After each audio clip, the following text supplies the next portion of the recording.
Christian Trémoyer, vous êtes président de Addictio, association bien connue dans la prévention et l'accompagnement des phénomènes d'addiction dans les organisations, initialement dans le secteur des entreprises, et en particulier pour vos entreprises historiques que sont La Poste et Orange.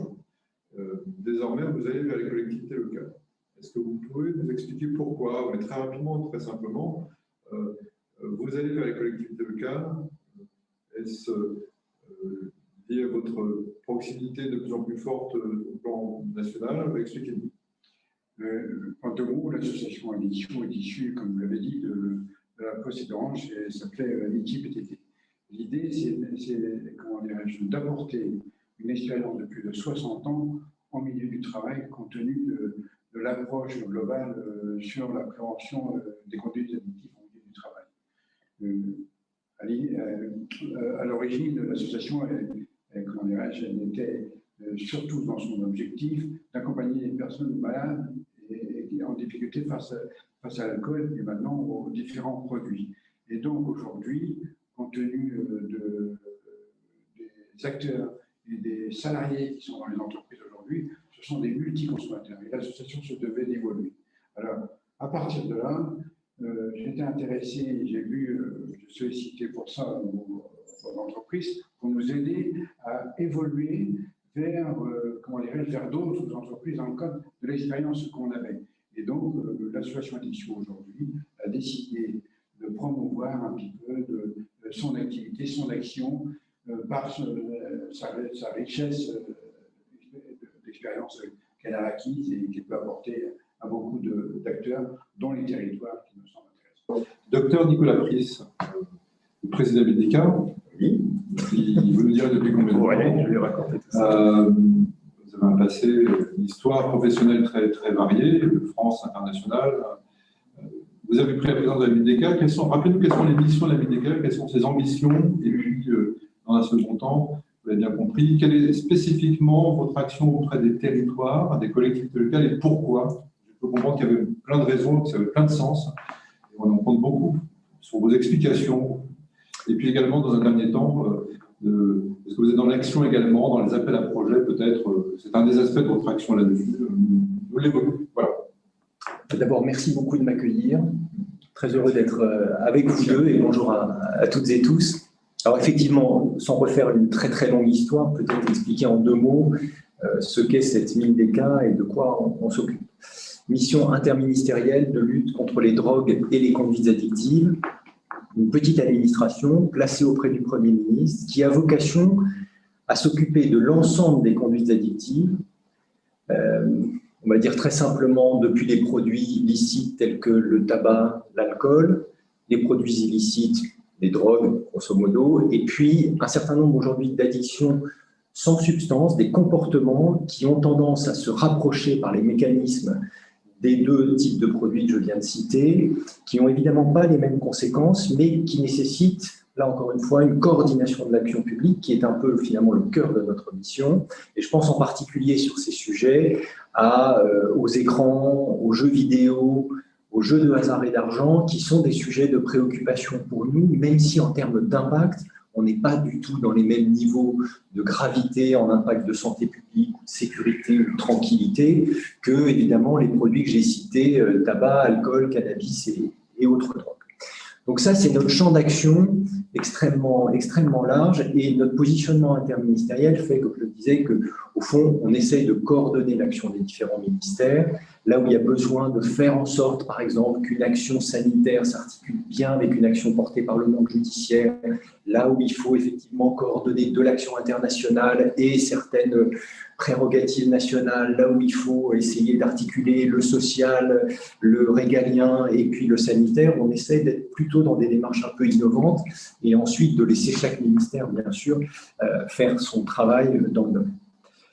Peut-être il est important, parce que j'ai évoqué ça à l'instant très rapidement, mais il me semble-t-il de se rappeler quelques-uns des grands repères qui motivent notre action et l'action d'addiction en particulier. On parlait de tabac, d'alcool. On est là sur les deux plus grandes causes de mortalité en France, mortalité prématurée évitable. Ces produits tuent, pour le tabac, c'est près de 75 000 personnes chaque année, ça veut dire 8 à 9 mois de Covid tous les ans, hein, on est à peu près dans cette échelle de quantité.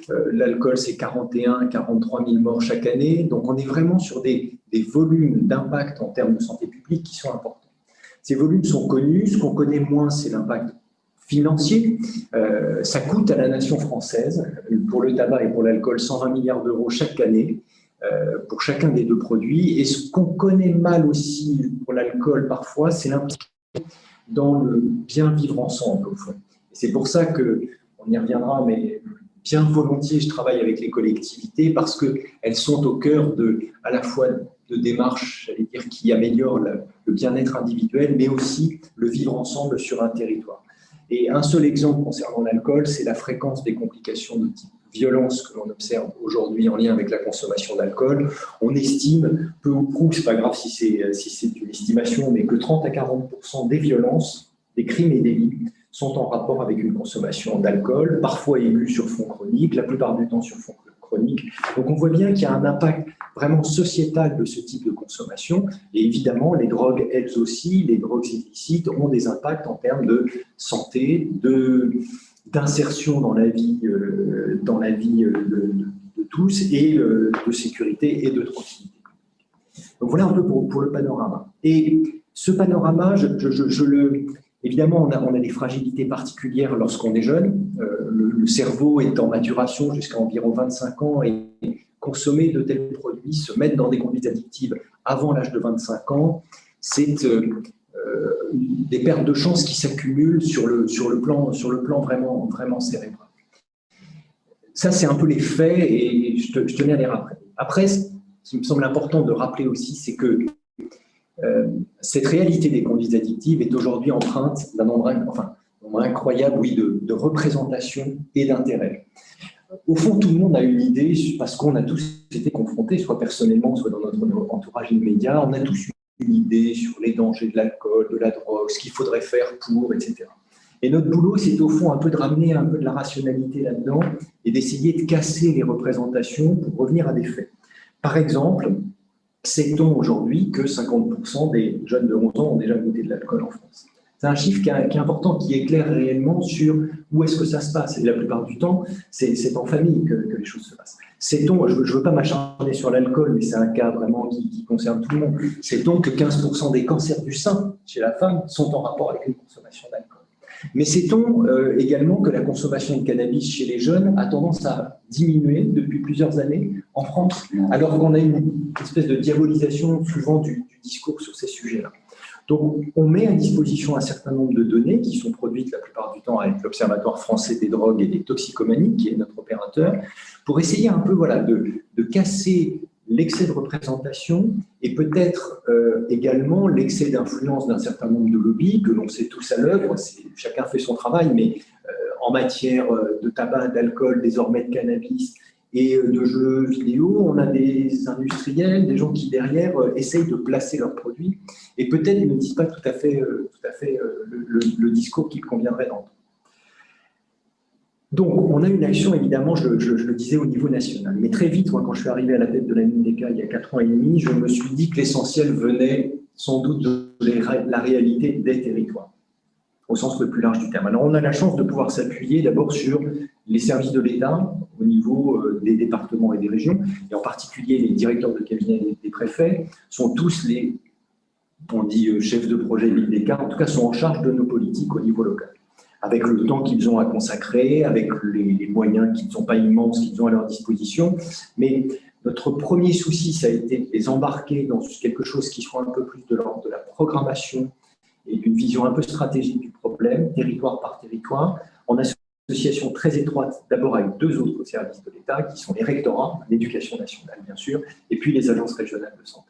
Donc on pense que, s'agissant de l'État, c'est vraiment ce triumvirat-là qui a la main pour faire bouger les choses du point de vue éducatif, du point de vue sanitaire, et puis du point de vue de l'ensemble des fonctions qui relèvent des préfectures. Et assez vite, ce qui nous est apparu, parce que je le disais tout à l'heure, il y a évidemment de la part des responsables des collectivités, des élus, des préoccupations pour que la population aille mieux, pour que le bien-être, le vivre ensemble s'exprime complètement. Il nous a semblé que les élus, on ne les avait pas assez sensibilisés, tenté de les embarquer dans ce mouvement de mobilisation contre les addictions. On n'a effectivement pas de prérogative, enfin de responsabilité qui oblige un maire d'une commune à travailler sur le champ des addictions.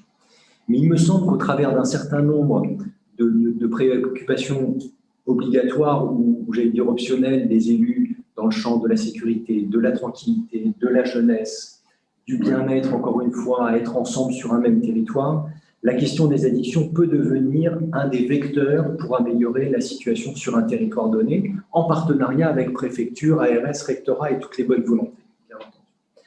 Alors on s'est vraiment attaché à essayer de voir comment est-ce qu'on pouvait aider les maires, notamment, mais je dirais un mot tout à l'heure des conseils départementaux. C'est vrai qu'on a peu d'actions, peut-être qu'il y aurait des tas de choses à faire avec les conseils régionaux, mais on a concentré notre action dans un premier temps sur les communes et les communautés de communes. On s'est dit, qu'est-ce qui manque? Alors d'abord, il y a peut-être ce rationnel que j'ai évoqué en 4 phrases sur la réalité des phénomènes. Donc pour ça, on a mis un certain nombre de données à disposition, comme je vous l'indique. Ensuite, ce qu'on a essayé de faire, c'est au travers d'un ouvrage comme celui-ci, je le montre parce qu'il est accessible sur le site de la MIDECA, Le maire face aux conduites addictives, qu'on a produit il y a 2 ans et demi avec l'Association des maires de France. Et je remercie vraiment toutes les équipes et François Barouin à l'époque d'avoir été à nos côtés pour produire cet ouvrage. C'est au fond essayer de montrer l'intérêt qu'il peut y avoir à agir, tout en laissant le choix aux élus de prendre l'angle qui les intéresse. Au fond, on comprend que les communes sont extrêmement diverses. Ce dont on est sûr, c'est que tout le monde est concerné, qu'on soit sur un territoire rural, urbain, périurbain, qu'on peut être concerné ici ou là par des choses sensiblement différentes, mais il n'empêche que globalement, tout le monde rentre un peu dans la big picture que j'ai donné tout à l'heure, c'est-à-dire quand même un vrai souci sur le plan de la santé, de l'insertion, de la sécurité et de la tranquillité, et que finalement, quelle que soit sa sensibilité politique, on a certainement intérêt à agir. Alors avec cet ouvrage, en fait, on a un peu détaillé le type d'action qui était potentiellement envisageable. On a fait des choix pour donner quelques exemples, mais encore une fois, je pense que le jeu est totalement ouvert. La première chose qu'on s'est dite, c'est qu'il fallait replacer la responsabilité aussi du maire face à ses agents municipaux, et qu'au fond, on retrouve là les questions que Christian connaît très bien, c'est-à-dire finalement le monde du travail. Comment est-ce qu'on peut travailler en tant que maire à ce que les conduites addictives soient moins présentes dans l'environnement professionnel ou en rapport avec l'environnement professionnel des agents des collectivités territoriales. On a des métiers qui sont un peu exposés dans ces collectivités en réalité. Les métiers qui sont en rapport avec le public sont réputés aujourd'hui comme des métiers exposés à la consommation d'un certain nombre de substances psychoactives. Parce que le stress, parce que la dégradation de la relation entre finalement les services publics et les usagers parfois crée des difficultés, et parce que c'est pas toujours facile, nous disent les spécialistes, de jouer ce double rôle. Vous êtes vous-même et puis à un moment vous vous exposez et vous êtes dans un autre rôle. Donc si vous avez en plus des fragilités intrinsèques, il peut y avoir un sujet.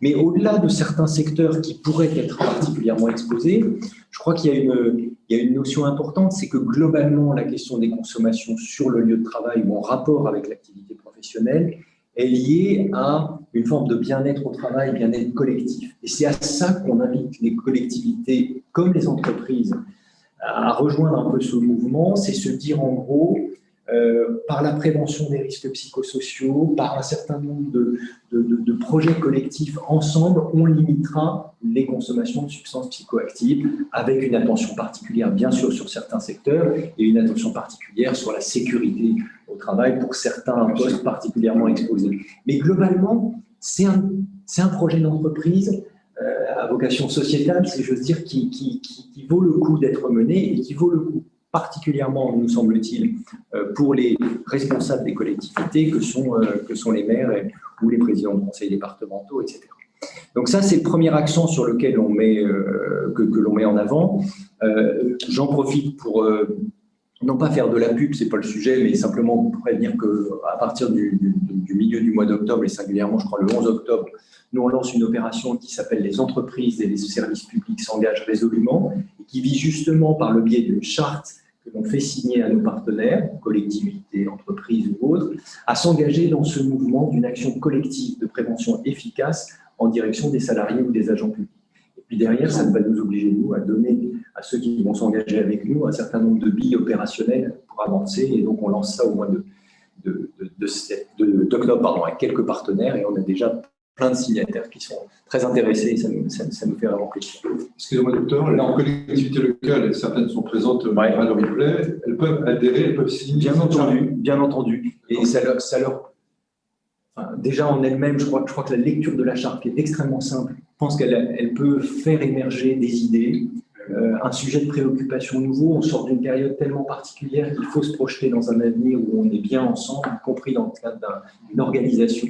Et donc ça peut être tout à fait utile. Donc ça, c'est le premier volet sur lequel on a mis l'accent. Le second, ça a été de voir ce que les collectivités, et singulièrement les communes et les communautés de communes, pouvaient faire en direction des administrés.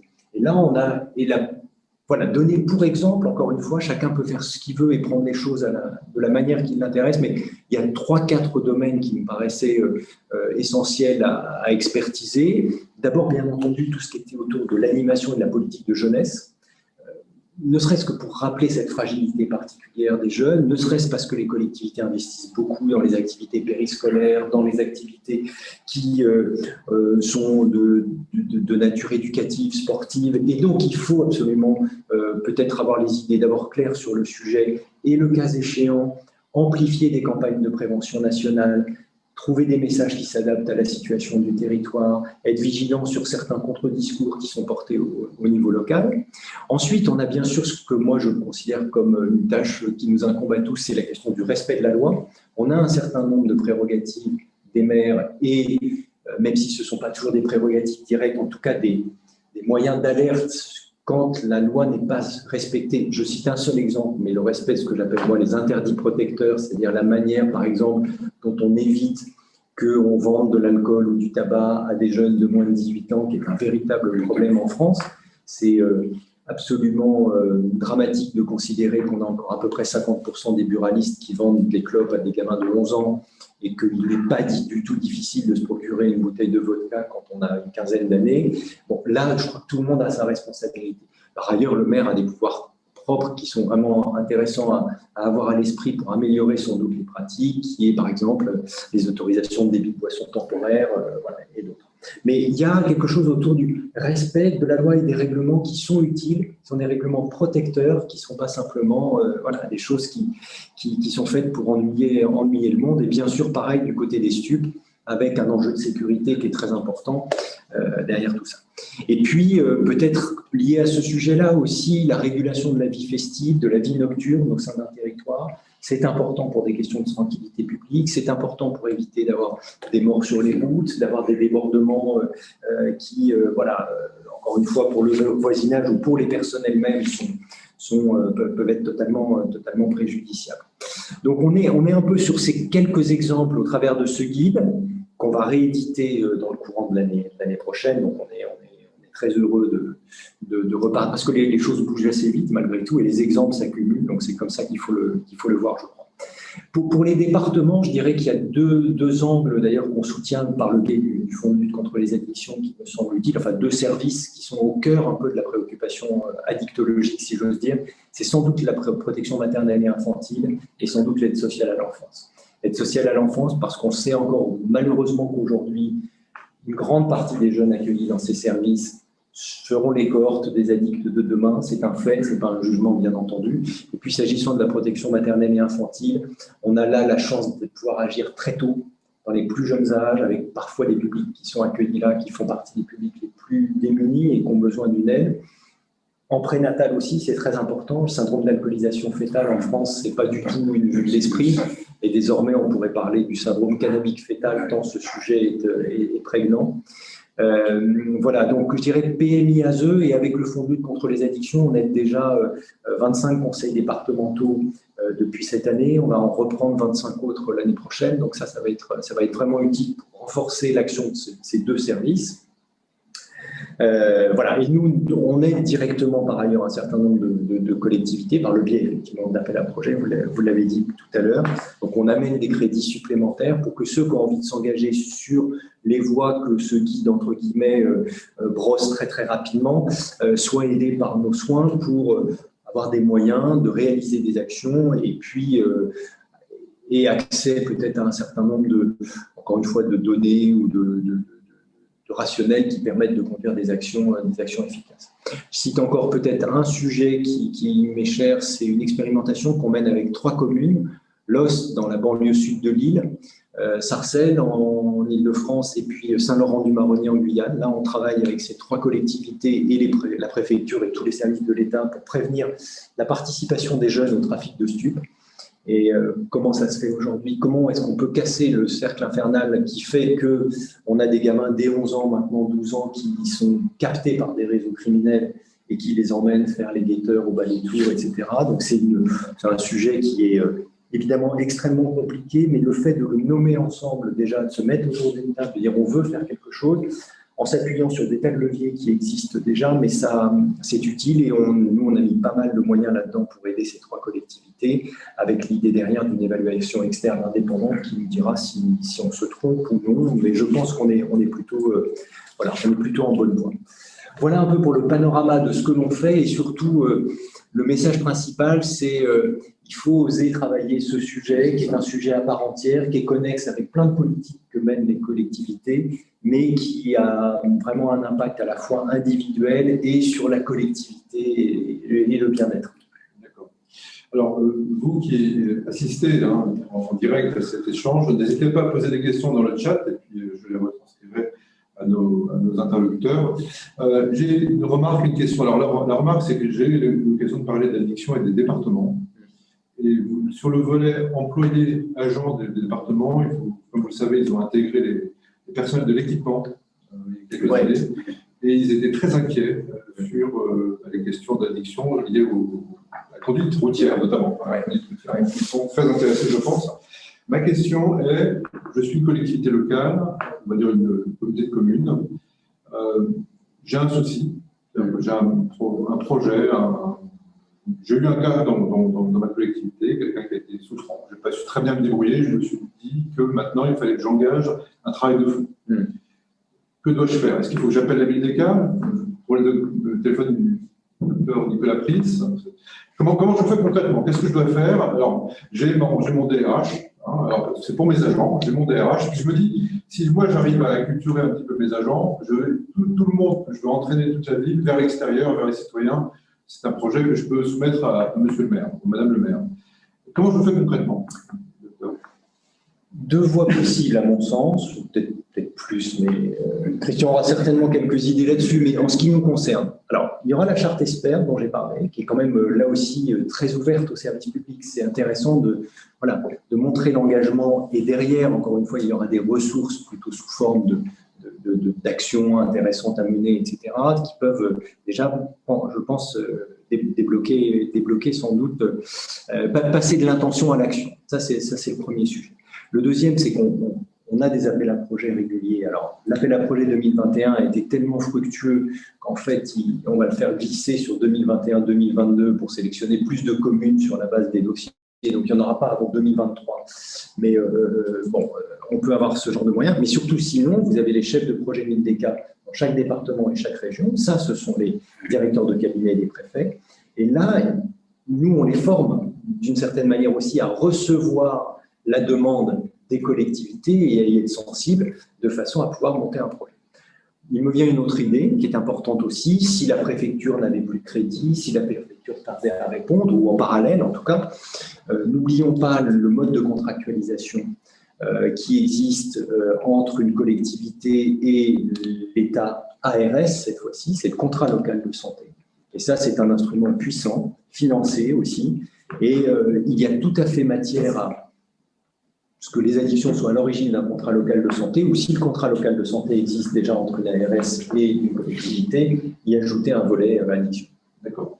Alors, toujours très concrètement, je suis une collectivité locale. Moi, ce qui me manque, l'argent, on en a un peu, pas beaucoup, de moins en moins, on le sait bien, mais surtout, on ne sait pas comment prendre ce sujet. C'est-à-dire, j'ose pas trop en parler, moi, des problèmes de chichon avec mes collaborateurs. Il y a des jeunes qui sont multi-addictions, on voit bien qu'ils fument, ils fument des cigarettes toutes simples, voire un peu plus élaborées, ils consomment de l'alcool, hyperalcoolisation le temps d'une soirée, il y a une binge drinking, je crois, la question. Bon, mais en fait, c'est un sujet qui. Alors, il y a la question de l'argent, mais il y a aussi la question de comment je fais pour l'aborder. Alors, ça c'est peut-être là où des gens comme Addictio peuvent intervenir et prendre le sujet, parce que moi, je suis manager, j'ai encadré des équipes, etc. Je ne crois pas avoir eu ce sujet, mais j'aurais été très, très embêté, à titre personnel, si j'avais eu un de mes collaborateurs qui avait fait, où j'estimais être soumis à une addiction. Comment on fait concrètement ici?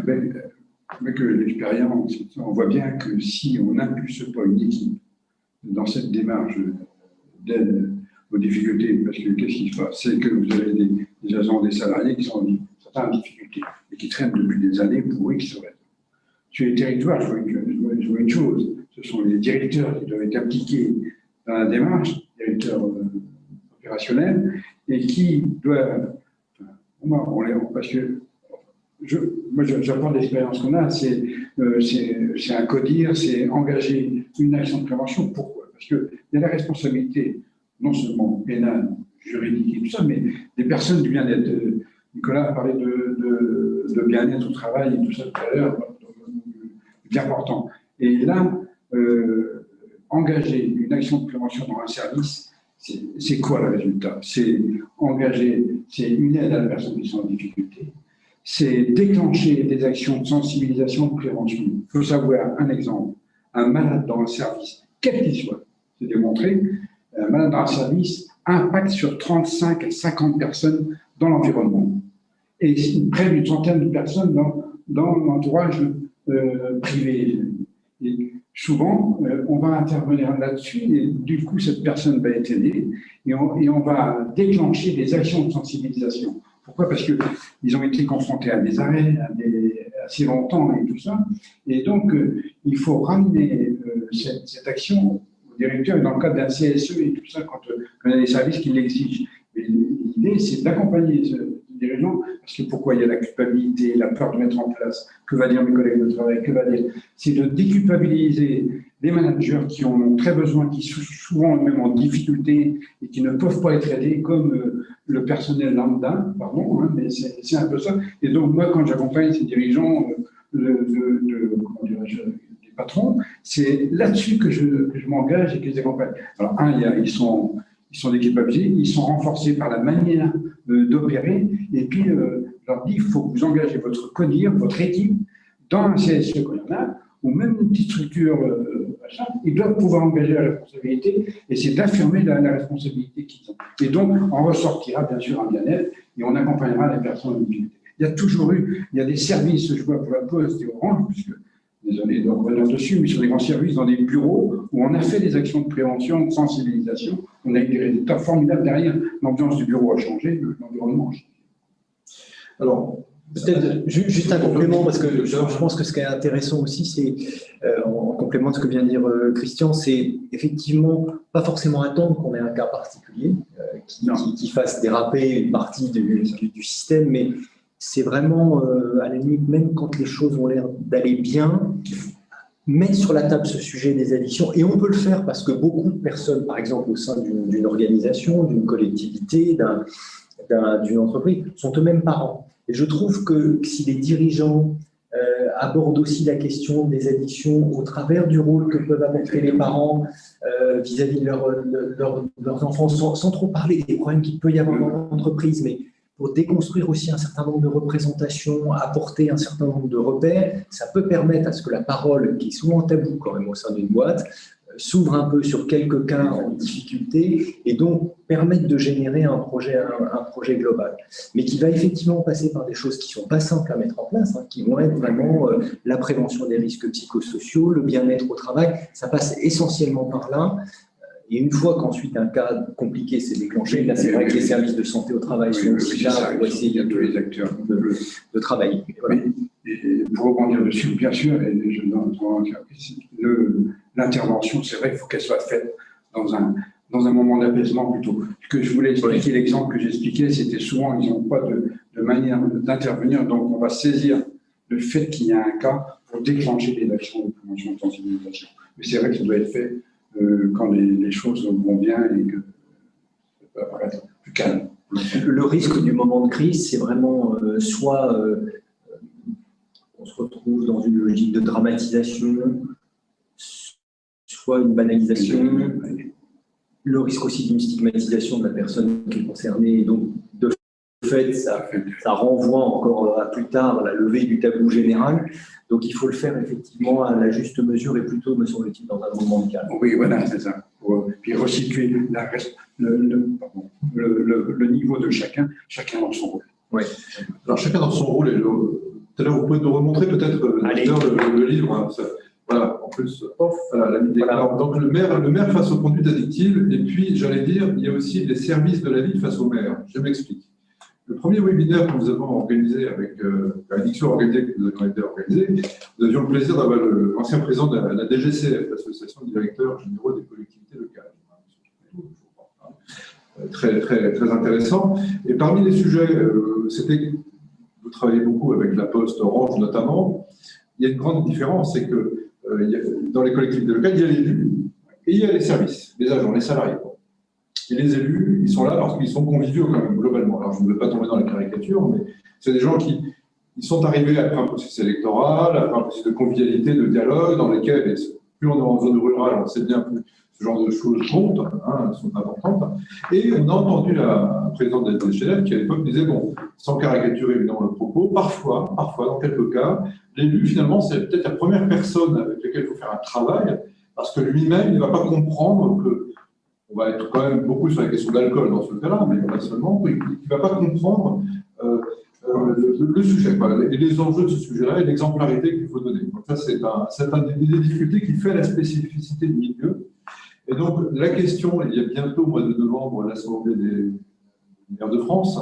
Comptez-vous faire des interventions spécifiques là-dessus? Y aura-t-il uniquement du jus d'orange, par exemple, dans les cocktails? Non, mais je plaisante évidemment, mais comment aborder ça vis-à-vis des élus qui eux-mêmes vont donner les orientations générales pour les agents des collectivités, les directeurs généraux des services notamment? Nous, on a en tout cas un début de réponse à cette question tout à fait centrale, sans doute. C'est quand on a fait nos appels à projets, on a vraiment voulu mettre dans les projets des collectivités qu'on allait soutenir le fait déjà de mettre à l'ordre du jour du conseil municipal, donc avec l'ensemble des élus, cette question-là. On ne veut pas signer avec un service, on ne veut pas signer avec le directeur général des services ou je ne sais trop qui. On veut vraiment que ce soit les élus qui portent le sujet. Alors, il y a effectivement cet écueil qui fait qu'on a tendance en France traditionnellement, et peut-être à ce niveau de responsabilité, à conclure volontiers une réunion publique avec impôts, etc. Je crois que les choses sont en train doucement d'évoluer.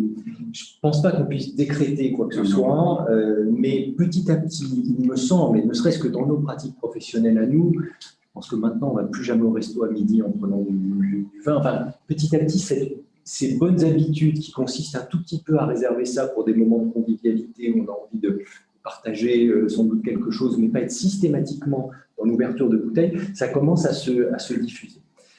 Donc moi, je pense vraiment que ça sera un mouvement plutôt en tache d'huile. Mais effectivement, c'est une question qui mérite d'être posée. Est-ce qu'on a fait, et qui mérite d'être posée au même titre qu'au codir d'une boîte? Oui, voilà. Est-ce que finalement, on ne peut pas faire un peu autrement, une fois sur deux, une fois sur... Voilà, pas systématiquement. Et qu'est-ce qu'on propose d'autre? Je me souviens notamment, alors là, c'est un autre débat, mais d'une association merveilleuse en Martinique qui avait, au moment du carnaval en Martinique, alors que, bon, en général, les stands de boissons sont plutôt alcoolisés, qui avait proposé des cocktails sans alcool, des gamins qui avaient fait ça, qui avaient eu un succès immense parce que les gens sentent bien, finalement, notre prévention a fini par porter un petit peu ses fruits. Aussi, ce que ça fait peser en termes d'efforts de temps en temps l'excès de consommation. Donc voilà, je pense qu'il faut être vigilant à ça. Désolé d'avoir un peu de bruit parce qu'on a des travaux juste au-dessus. Je dis ça pour nos auditeurs. Il y a un point très important de l'addiction, c'est que, on l'évoquait dans la préparation du docteur Nicolas Pris, c'est que vous connaissez bien le métier des postiers, vous connaissez bien le métier des gens qui étaient dans les centraux téléphoniques et qui sont aujourd'hui la transformation de cette grande entreprise qui est l'entreprise qui est Orange. Donc, vous savez, vos intervenants, qui sont parfois d'anciens de l'entreprise, mais pas seulement, hein, vous professionnalisez beaucoup aussi votre organisation, ils connaissent bien la problématique spécifiquement. Est-ce que demain, dans votre approche nouvelle hein, des collectivités locales, il ne faut pas aussi reproduire ce qui fait votre vraie différence et votre grand succès d'aujourd'hui, puisque c'est la plus grande association de ce type en France? Est-ce qu'il ne faudrait pas, et peut-être avec l'aide de certaines collectivités locales qui pourraient vous aider en la matière, reproduire ou s'imprégner des terminologies, des éléments de langage des gens des collectivités locales et de la manière dont on aborde ce sujet-là, Christian, qu'en pensez-vous?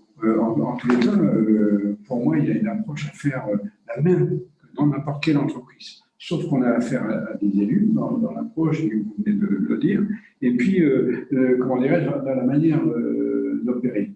Mais aujourd'hui, on est capable d'apporter sur une intervention, sur des rencontres et tout, je serais assez partisan de dire, voilà ce qu'on fait à une communauté commune, où il y a des maires, où il y a des choses, leur présenter ce qui est la capacité, parce que ça jaillit aussi, comme elle a évoqué, je crois aussi, sur le public. On parle du territoire, mais comment dire, les agents communaux et tout, mais ça a un impact aussi pour l'environnement sur la commune. Et donc, l'idée d'abord que j'ai, moi, par rapport à ça, c'est de rencontrer ces acteurs et de dire, voilà ce qu'on apporte et on peut aller plus loin dans les actions et tout ça. Parce qu'il y a beaucoup d'acteurs qui sont intervenus, qui sont des gens qui interviennent et qui sont connus, et qui font beaucoup de choses aussi.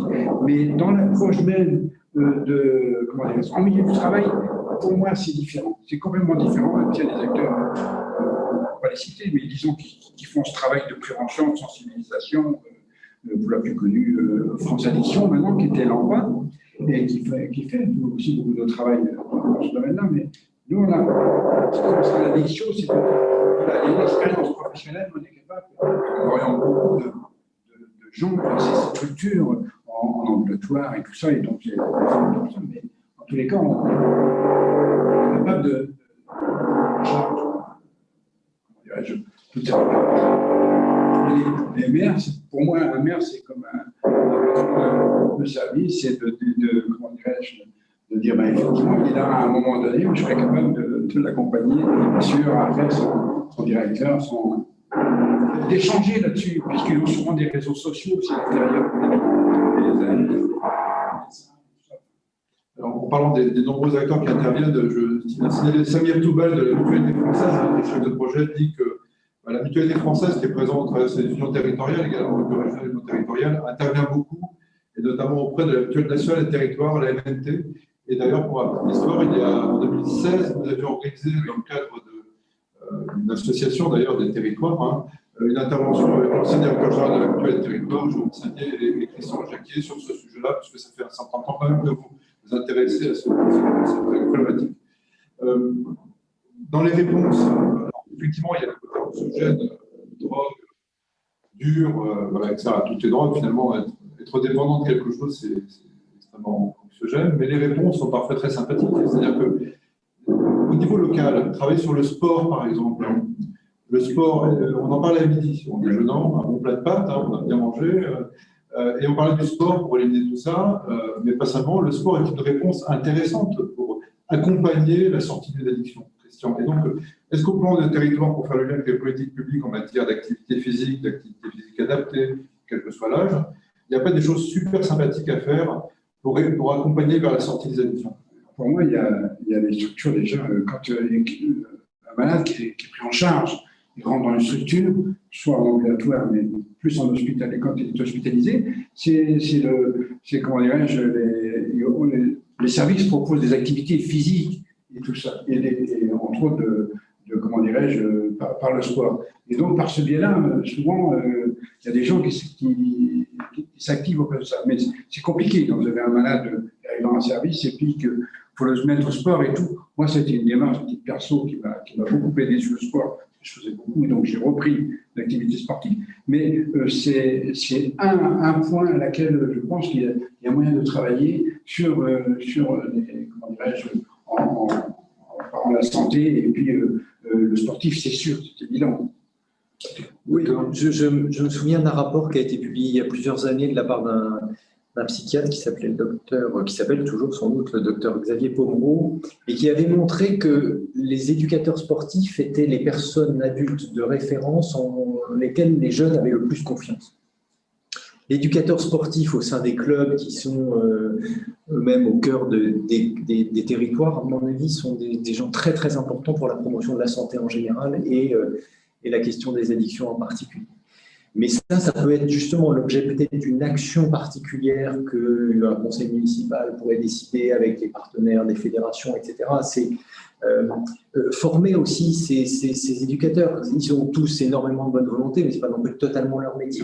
Donc, qu'est-ce qu'on peut dire de juste, de pas juste, où s'arrête notre rôle? Enfin, il y a un vrai sujet de professionnalisation de la petite action qui va faire de temps en temps un plus, parce que, encore une fois, on a tous nos représentations, mais effectivement, le milieu sportif me semble être un milieu très, très utile dans l'accompagnement et dans la prévention, surtout. Mais je rebondis juste sur un sujet, parce qu'on a effectivement, et je ne voudrais pas laisser entendre ça, on a énormément parlé de l'alcool là, dans notre petite conversation. Or, c'est vraiment autre chose que ça, le sujet qui nous occupe, c'est ça, bien sûr, et c'est ça souvent, parce que comme vous l'avez très bien dit, il y a le côté convivial qui se greffe sur cette problématique. Mais une des actions qui peut être menée dans la collectivité, parce que les résultats ont été très bons ces dernières années, ils sont un peu moins bons l'année du confinement, c'est quand même la lutte contre le tabagisme. Il y a des vrais progrès encore à faire en la matière. Adhérer à Moi sans tabac, l'opération de Santé publique France, c'est franchement pas compliqué pour une collectivité. Et ça irradie non seulement les agents publics, mais également la population. Et puis, dire les choses justes sur le cannabis. On a aujourd'hui 900 000 consommateurs quotidiens. Il y en a dans toutes les entreprises, dans toutes les collectivités, si on parle des adultes en activité. C'est une consommation qui aujourd'hui, d'ailleurs, a un impact sur le risque de perte d'emploi. On le sait. Ce résultat est insuffisamment connu, mais on a... Pour les personnes qui consomment même assez modérément du cannabis, on a un risque de perte d'emploi dans l'année qui est supérieur à celle qui ne consomment pas. Et on a un discours ambiant sur le cannabis qui est quand même toujours enclin à une forme de banalisation. Alors, il y a des gens qui ont intérêt à la banalisation, j'en parlais tout à l'heure, mais il y a aussi beaucoup de gens qui, de bonne foi, disent bon, c'est pas bien méchant. Or, aujourd'hui, en particulier chez les jeunes, et c'est pour ça qu'il y a eu récemment des campagnes, il y a encore des campagnes gouvernementales là-dessus, on sait bien l'impact sur la trajectoire scolaire, sur la trajectoire universitaire, sur l'insertion professionnelle, pour la consommation d'un cannabis qui est particulièrement dosé en THC et pour lequel la question n'est pas de savoir s'il y a d'autres solutions en matière de régulation ou de politique publique. Tout de suite, la première chose, c'est qu'on soit tous ensemble à dire oui, c'est risqué. Alors, on peut tourner le discours plus positivement en disant si tu ne fumes pas de cannabis, c'est un peu plus, c'est évidemment meilleur pour les études, etc., plutôt qu'insister sans arrêt sur les risques. Mais ayons bien en tête, et à mon sens, ça peut aussi faire partie d'un discours porté par le maire et ses élus, encore une fois, sans dramatisation, sans stigmatisation, mais vraiment sans banalisation sur une consommation de produits très relatifs. Moi, je ne fais plus trop la différence entre drogue dure et drogue douce. On en parlait tout à l'heure. Je pense que tous les produits dont on a parlé sont une forme de drogue, entre guillemets. Bonne question. Pour ajouter quelque chose, on participe activement au maintenant à l'élection sans tabac avec Santé publique France. On anime beaucoup d'ateliers dans les services et on en a animé un dernière dans les extérieurs. Et puis, on est aussi à l'initiative du 13 janvier. Bon, je profite de l'occasion pour ça, mais on participe beaucoup et il y a beaucoup de résultats. Le 13 janvier, pour les gens ne connaissent pas, c'est une action qui est initiative, qui sont les Anglais, qui est ça, c'est-à-dire qu'on a un mois, c'est comme sans tabac, qui modifie, pour essayer de faire modifier le comportement des gens vis-à-vis du produit, à savoir bien boire, enfin ce que vous voulez, mais en tous les cas d'avoir une approche différente et sans la dynamique d'addiction à laquelle on participe activement aussi. Je pense que c'est important de préciser. Alors je reviens vers M. Samir Toubal, je vous interpelle, parce que vous faites partie du groupe VIVE. Alors, en tout cas, la MNT fait partie du groupe VIVE. Vous avez une maison de sport santé à Angers. Peut-être que Angers-Loire Métropole, avec son maire, M. Péchu, président Angers-Loire Métropole, pourrait s'inscrire dans une démarche et un des leaders, d'autant plus que vous avez, à Angers-Loire Métropole, ils ont fait la Smart City, la ville intelligente de demain, et celle qui permettra justement d'avoir une démarche complètement intégrée sur les bonnes réponses face à ces multiples facettes des addictions. Parce que ce que j'entends dans vos propos aussi, c'est que pour un élu, la politique publique, elle a besoin d'avoir un peu de rêve, un peu de positif aussi, de ne pas être que dans l'anxiété, surtout par les temps qui courent. Et finalement, que ce soit par des questions de l'alimentation des circuits courts, de bien manger, de bien bouger, de bien manger, finalement, quelles que soient les addictions qui en amont, drogue, dose dure, enfin, alcool, tabac, quel que soit, etc., et bien finalement, trouver des réponses, une façon de gommer le problème de base et d'aller vers une réponse qui soit constructive. Est-ce que ça, c'est pas par rapport, parce que la question de l'image des politiques publiques, elle est essentielle. Est-ce que pour entraîner une collectivité, un chef d'entreprise n'a pas les mêmes problématiques?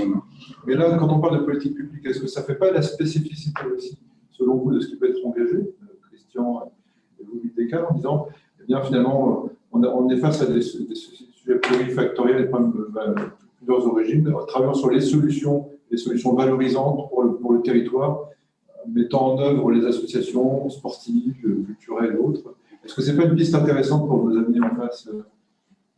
Juste pour moi, un exemple que j'ai, c'est les cantines de restauration dans l'entreprise. Il y en a beaucoup. Et pour moi, pour relier la nutrition et beaucoup d'actions au niveau des cantines et tout ça, ça peut être fait aussi dans beaucoup d'activités. Je vois ça par ce biais-là. Si on veut lier à la fois une forme de sensibilisation et tout ça, donc les gens passent et puis participent à des ateliers qui sont en face avec plusieurs structures et qui passent un message vis-à-vis des élus. Peut-être pour compléter sur la question du message un peu positif qui peut être porté, aujourd'hui, ce qui marche le mieux en prévention primaire des addictions vis-à-vis des jeunes, ce sont des actions qui ont lieu la plupart du temps en milieu scolaire, mais la même philosophie, j'allais dire, peut être transférée dans des activités périscolaires, sportives ou autres, qu'on appelle le renforcement, alors le mot est barbare, des compétences psychosociales. En gros, c'est si on arrive à faire en sorte que dans l'enseignement ou hors l'enseignement, les gamins soient mieux avec eux-mêmes et mieux avec les autres, c'est-à-dire se respectent les autres, aient de l'empathie, soient plus confiants en eux-mêmes et en même temps aient confiance dans l'adulte. Tout ce qu'on a un peu de mal à faire encore aujourd'hui à l'école, on n'est pas très bien classé dans les classements OCDE sur la question un peu du climat scolaire. Cette question, ces programmes-là, qui ne sont pas des programmes qui s'improvisent, hein, c'est vraiment, on ne dit pas je fais des compétences psychosociales comme ça, c'est des programmes avec des séances très précises pour accompagner les enseignants, accompagner les élèves. Quand on fait ça, c'est ce qui marche le mieux. Pour un des programmes que je connais le mieux, qui s'appelle Unplug, qui est un programme qu'a mis au collège, 8 mois après la fin du programme, 12 séances, 50% de baisse des consommations de tabac, d'alcool et de cannabis chez les collégiens. Il n'y a pas de mieux comme résultat, mais c'est des programmes exigeants qui nécessitent une mobilisation, encore une fois, d'une communauté assez importante. Mais cet esprit-là, qui est un esprit positif, être mieux avec soi-même et être mieux avec les autres, on peut se l'approprier dans la gestion d'une collectivité.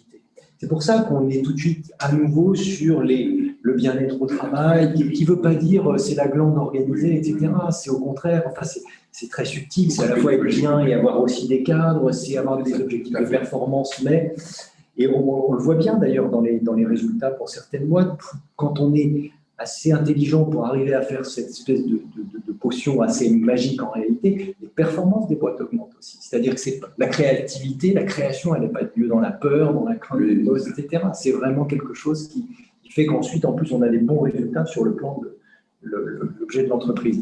Donc, je pense que cette idée, voilà, d'être bien, de compétences psychosociales adaptées à la collectivité, ça se décline dans plein de trucs que peuvent faire les écoles.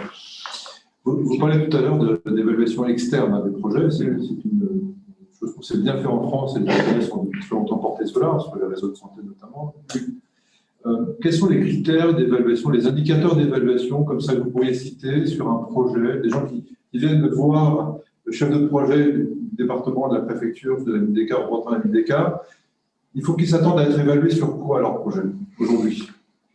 Je ne suis pas aussi optimiste que vous sur le fait qu'on soit encore très très loin dans l'évaluation. On est mieux qu'avant. Il y a des secteurs en particulier, moi je viens d'un ministère santé sociale, je trouve, où il y a vraiment cette préoccupation et quitte à remettre en cause un peu des pans entiers de la politique, ce n'est pas encore partout aussi diffusé. Non mais C'est toujours un petit peu la même question. Quand on dépose un projet ou quand on mène une politique, on peut l'évaluer du point de vue, on va dire, du processus ou du résultat. Les processus, oui, ça c'est un peu le niveau d'exigence maintenant minimal que demanderait une préfecture à un porteur de projet qui viendrait voir. Est-ce que l'action s'est déroulée convenablement? On regarde la manière dont on imaginait qu'elle se déroule. L'évaluation vraiment d'impact, elle est en général très compliquée à mettre en évidence parce qu'effectivement, ce n'est pas parce que vous avez pris un programme, vous avez pris des décisions en faveur de la santé de vos agents municipaux que ce sera très très facile à relier à l'éventuel constat d'une baisse de la consommation de tabac sur cette population. Mais néanmoins, c'est ce type d'effort vers lequel il faut tendre. Et au milieu, on a des résultats un petit peu intermédiaires qui nous donnent des tendances, sans doute. Voilà. Donc, ça ne va pas être simple pour nous. Je vous parlais d'une évaluation externe qu'on mène en ce moment, qui est cette façon d'évaluer l'impact de l'engagement des collectivités sur la prévention du trafic de stupes, enfin de la participation des jeunes au trafic de stupes. C'est tellement multifactoriel, ces machins-là, mais on va essayer de le faire. On essaie de le faire avec un évaluateur externe qui, d'ailleurs, je pense que ça, c'est aussi une des clés, à mon sens. Il faut que l'évaluateur et les questions évaluatives soient posées d'emblée, au moment où on lance le projet, parce que bien souvent, on va chercher un pauvre évaluateur à la fin du projet, et du coup, c'est cuit. Il faut qu'il participe au recueil de données qui vont faire que le suivi va se dérouler correctement, et là, il a peut-être un peu plus de chances de montrer la valeur ajoutée d'un projet. D'autant plus que d'expérience, les partenaires, parce que c'est des projets avec plusieurs partenaires, l'éducation nationale, parfois la police, etc., n'ont pas le même critère d'évaluation, et ça veut parfois se lancer sur un projet sans savoir, en pensant partager le même objectif, alors qu'en fait, ils ont des objectifs différents. Moi, je l'ai vu dans le domaine de la santé sociale énormément, de la zoonotologie ou de la gérontologie. On arrive il nous reste 3-4 minutes, et on tient vraiment à respecter l'horaire. Merci à tous de participants. Puis, il y a un replay qui sera diffusé à quelques dizaines de milliers de personnes. Christian Crémoyer, aujourd'hui, vous abordez ce secteur des collectivités locales. Alors, plutôt avec beaucoup d'envie, je l'ai noté, beaucoup d'intérêt, parce que ça vous permet aussi de réinvestir de nouveaux champs. Quand vous entendez, je pense, Nicolas Pris, ça vous donne de nouvelles perspectives. Je pense qu'il y a de l'enseignement à faire, y compris pour ce que vous faites pour l'univers des entreprises aujourd'hui. Et sur un territoire, il y a aussi beaucoup d'issus de TPE, PME, me semble-t-il. Et on sait très bien qu'en matière de qualité de vie au travail, de santé au travail, de risques psychosociaux, les grands groupes sont très bien structurés. Médecine du travail, accompagnement, blablabla. Et souvent, les TPE, PME, comme les petites collectivités, finalement, sont assez démunies. Comment est-ce que vous avez l'intention d'aller voir les petites entreprises en même temps que les collectivités et d'avoir un travail un petit peu global sur un territoire? Alors, oui, on travaille actuellement avec une société de transport, par exemple.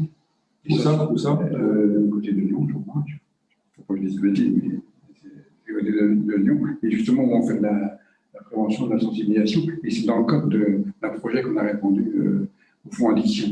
Et donc, aujourd'hui, par rapport à ça, quand vous parlez des petites PME et tout, moi, on a des sollicitations. Souvent, c'est parce qu'ils n'ont pas de budget pour pouvoir faire et tout ça. Et donc, on a modestement aujourd'hui, mais l'idée, c'est, je vais me répéter, mais c'est surtout d'apporter, compte tenu de l'évolution qu'on a et du regard et de l'expérientiel qu'on a par rapport à notre activité, on peut, comment dirais-je, pour moi, on est dans un cadre d'évolution positive, et ce que dit Nicolas par rapport à la Big Data et tout. J'espère y participer un peu plus dans les différents projets qu'il y aura et tout ça. Mais en tous les cas, ce que je voudrais aussi dire, je profite un peu de ça, c'est que les acteurs qui sont autour de nous aussi, dans le cadre de notre évolution aussi, peut interroger aussi le fait qu'on arrive sur des territoires qui sont déjà conquis, j'allais dire quelque part, mais au moins, c'est dire, mais bon, on peut essayer de travailler en réseau le plus possible, mais de dire voilà un peu ce qu'on peut apporter aujourd'hui par rapport à hier. Et donc, pour moi, l'objectif, c'est de contacter des territoires qui me semblaient intéressants en échangeant avec vous, Franck, par rapport à ce qui se faisait dans les mairies et tout. C'est pour ça que je vous ai sollicité là-dessus, et de dire, peut-être qu'on peut s'engager là-dessus, peut-être pouvez-vous nous aider. C'était dans ce sens-là, et je suis convaincu que dans les grosses mairies, il peut y avoir des interventions intéressantes. Il nous reste une minute. Le docteur Nicolas Pris, président de l'UTK. Bon, d'abord, un grand merci. Vous êtes très pédagogique, très clair. C'est très intéressant.